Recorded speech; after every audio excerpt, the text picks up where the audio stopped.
સુરતના ડુમસ બીચ પર કાર ફસાવાના કેસમાં કાર્યવાહી કરવામાં આવી। આ ડુમસ બીચ પર વાહનો જે છે તેના પર પ્રતિબંધ છે, તેમ છતાં એક વ્યક્તિ જે છે તે કાર લઈને ડુમસ બીચ ખાતે પહોંચ્યો હતો।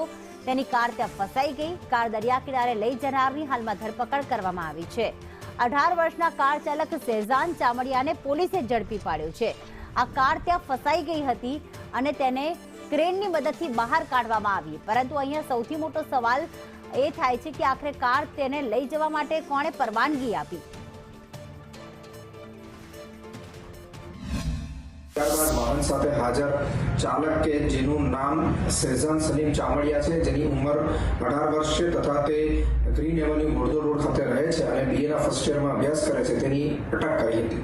વધુમાં આ વ્યક્તિની વિરુદ્ધ બીએનએસની કલમ 281 તથા એમવી એક્ટની કલમ 184, 177 કે જે બેજવાબદારી તથા ગફલતભરી રીતે વાહન હંકારી અન્યના તથા પોતાનો જીવ જોખમમાં નાખવા અંગેની કલમ છે, તે હેઠળ ગુનો દાખલ કરવામાં આવેલ હતો।